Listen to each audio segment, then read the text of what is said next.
என்னுடை வஞ்சக இயற்கை யாவையும் பொன்னுடை விடைநோய் பொறுத்து கொண்டு நின் தன்னுடை அன்பர்தம் சங்கம் சார்ந்து நான் என்னுடை புகழ்தனை நிகழ்த்த செய்கவே.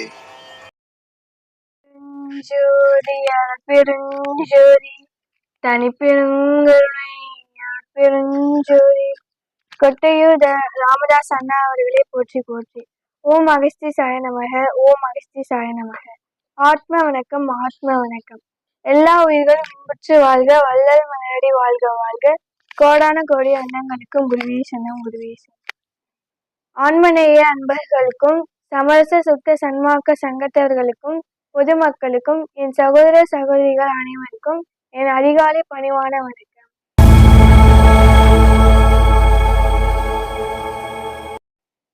ஜீவகாருண்யம். நமது பூமி புண்ணிய பூமி. நம்ம பூமி புண்ணிய பூமி. ஏன் நம்மளோட பூமி புண்ணிய பூமினா, ஏராளமான மகான்கள் அவதரித்து வாழ்ந்துள்ளனர். அதுல ராமலிங்க அடிகளா முக்கியமானவர். ராமலிங்க அடிகளார் ஏன் சொல்றாக்கா, அவரோட இயற்பெயே ராமலிங்கம். அதனாலதான் ராமலிங்க அடிகளார் வள்ளல் பெருமான சொல்றோம். வள்ளல் பெருமான் இறைவன் ஜோதி வடிவானவன்னு சொல்லியிருக்காங்க. ஆன்மநேய அன்பர்களை இந்த தத்துவங்களை வலியுறுத்தி ஆன்மநேய அன்பர்களை ஒன்றிணைத்தாங்க. அனைத்து உயிர்களுக்குமான ஜீவகருண்யத்தை பற்றி வள்ளல் பெருமான் பேசியிருக்காங்க. வள்ளலார் வலியுறுத்திய பல தத்துவங்கள் இன்றளவும் பலரால கடைபிடிச்சிட்டு வராங்க.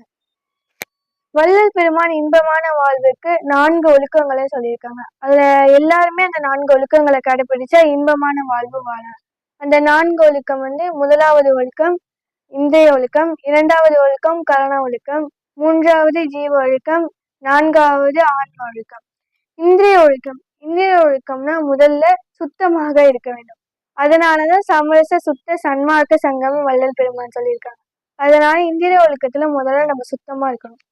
தீய சொற்கள் பேசக்கூடாது, தீய சொற்களும் பேசக்கூடாது. தீய செய்திகள் வந்தாலும் நம்ம செவியில கேட்கக்கூடாது. இறைவன் நாமங்களை மட்டுமே பேச வேண்டும், இறைவன் நாமங்களை மட்டும் கேட்க வேண்டும்.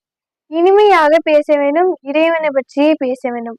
உயிர்வதை ஏற்படும் போது எந்தவித மந்திர தந்திரமாவது செஞ்சு அந்த இறைவதை, அதாவது அந்த உயிர்வதைய தடுத்துடுங்கன்னு வள்ளல் பெருமான் சொல்லியிருக்காங்க. அந்த உயிர்வதையை தடுத்துடணும். அதுவும் இல்லாம இதுக்கப்புறம் அந்த உயிர்வதை ஏற்படாமலும் நம்ம பார்த்துக்கணும். ஏன்னா ஜீவராசிகள் எல்லாமே நம்ம சகோதர சகோதரிகள். நம்ம மனுஷனை மட்டும்தான் சகோதர சகோதரிகள் பார்க்கணும்.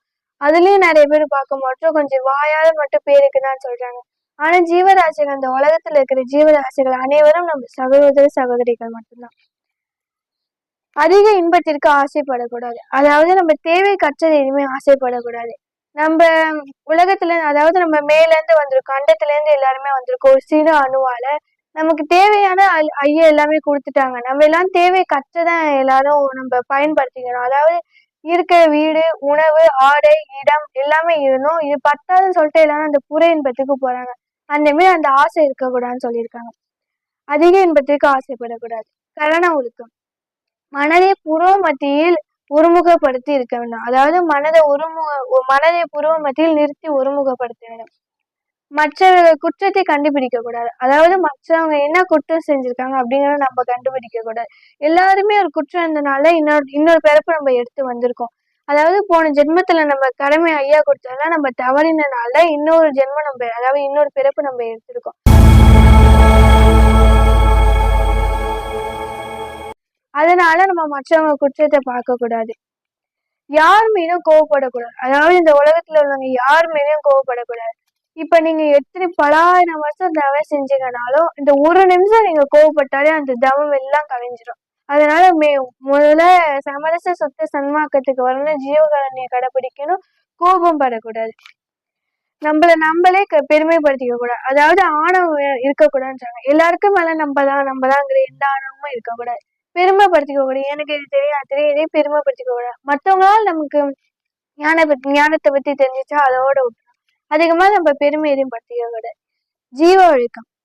அனைவரிடத்தும் சமயம், மதம், வேதம், ஆசிரமம், சூத்திரம், கோத்திரம், குலம், தேச மார்க்கம், இனமார்க்கம், உயர்ந்தோர், தாழ்ந்தோர், வேற்றுமை, அப்புறம் பணக்காரவங்க, ஏழை, அப்படி எந்த வித வேறுபாடும் பார்க்க கூடாது. ஏன்னா எல்லாருக்கும் ஒரே ரத்தம் தான், எல்லாருக்கும் ரத்தம் சிவப்பா தானே இருக்கு. அப்படியே எல்லாரும் ஜாதி மத வேதம் நீங்க மேல மேல நினைக்கிறீங்க, அதாவது உயர்வோ தாழ்வோ எதுவும் நினைக்க கூடாது. ஜீவகாருண்யத்துல முதல்ல என்ன செய்யணும்னாக்கா ஜீவகாருண்யம் செய்யணும். அதாவது உணவு இல்லாதவங்க எல்லாருக்கும் உணவு கொடுக்கணும். அப்படி உணவு அளிக்கிறவங்க நம்மளால முடியல, உணவு அளிக்கிறவங்களுக்கு நம்ம உதவி செய்யணும். நம்மளால உணவு அளிக்க முடியலன்னா உணவு அளிக்கிறவங்களுக்கு உதவி செய்யணும். நம்மளும் உணவு அளிக்கணும். அதுவும் இல்லாம யாரும் அசைவ உணவு உண்ணக்கூடாது, ஏன்னா அதுவும் ஒரு ஜீவராசி தான். நம்ம யாருமே, அதாவது ஒரு உயிர் வருது, அதாவது மனித பிறப்பிக்காண்டி அந்த உயிர் கொஞ்சம் கொஞ்சமா பரிமாண வளர்ச்சி பெற்று வருது. அந்த உயிரை நீங்க அதாவது சாப்பிட்டுட்டீங்கன்னா அப்புறம் எப்படி அது மனித பிறப்புக்கு வரும்? அப்புறம் நீங்க நீங்க ஐயா சொன்ன கடமையை நீங்க தவறனாதான் அர்த்தம். அதனால யாருமே ஜீவ வதை செய்யக்கூடாது. ஜீவ வதை செஞ்சாலும் இது செய்யற இடத்துலயும் நீங்க எப்படியாவது மந்திர தந்திரம் செஞ்சாவது நீங்க அதை தடுத்துருங்கன்னு வள்ளல் பெருமான் சொல்லியிருக்காங்க. ஆன்மொழிக்கும் எறும்பு முதல் யானை வரைய இந்த உலகத்துல தோன்றிருக்கிற அனைத்து ஜீவராசிகளுக்கும் சரீரங்கள்ல உள்ள ஆன்மாவை திருச்சபையாவும் அதனுடைய உள் ஒளிய படியாவும் எல்லாம் நீக்க வர இடத்திலும் பேதமற்று இருக்க வேண்டும். அதாவது ஐயா ஆன்ம ஒழுக்கம் வேணும்னு இப்ப 4 ஒழுக்கத்தை பற்றி சொல்லியாச்சு. ஐயா இந்த 4 ஒழுக்கத்தையும் எல்லாருமே கடைபிடிக்கணும், அதுவும் வலியுறுத்திருக்காங்க எல்லாருமே கடைபிடிக்கணும்.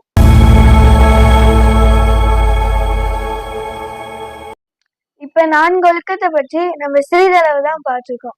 ஏன்னா வருகின்ற 11/2/2025 அப்ப தைப்பூசம் வருது. அதனால 4 ஒழுக்கத்தை பற்றி சிறிதளவு தான் பார்த்துருக்கோம். தைப்பூசம் முடிஞ்சதுக்கு அப்புறம் நம்ம விரிவாவே பார்க்கலாம்.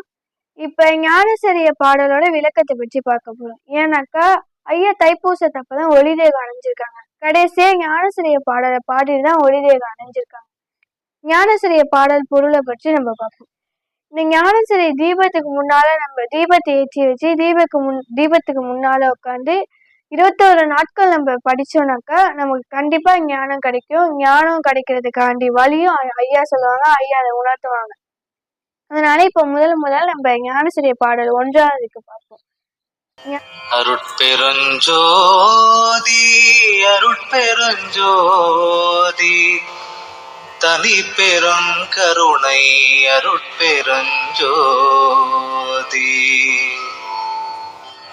கண்ணில் கலந்தான் கருத்தில் கலந்தான் என் எண்ணில் கலந்தே இருக்கின்றான் பண்ணில் கலந்தான் என் பாட்டில் கலந்தான் உயிரில் கலந்தான் கருணை கலந்து எல்லா நலமும் எனக்கே கொடுக்கின்றான்.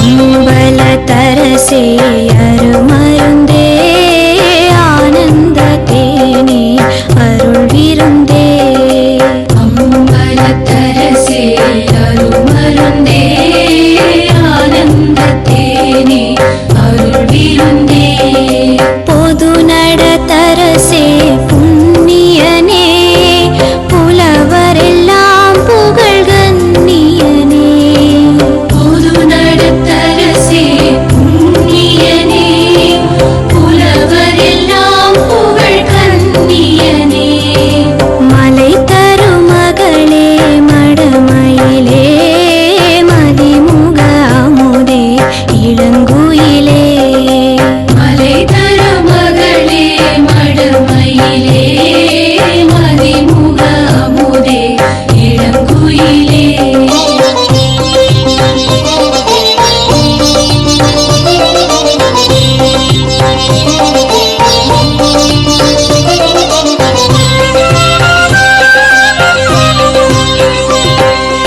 ஆனந்த கொடியே இளம் பிடியே அற்புத தேனே மலைமானே ஆனந்த கொடியே இளம் பிடியே அற்புத தேனே மலைமானே குஞ்சித நடராஜா உயிரில் கலந்தான் கருணை கலந்து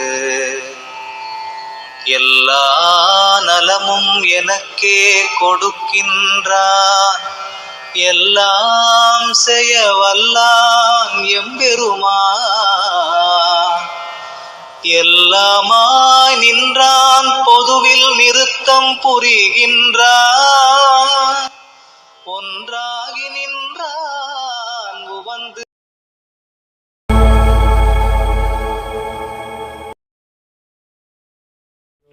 அருட்பெருஞ்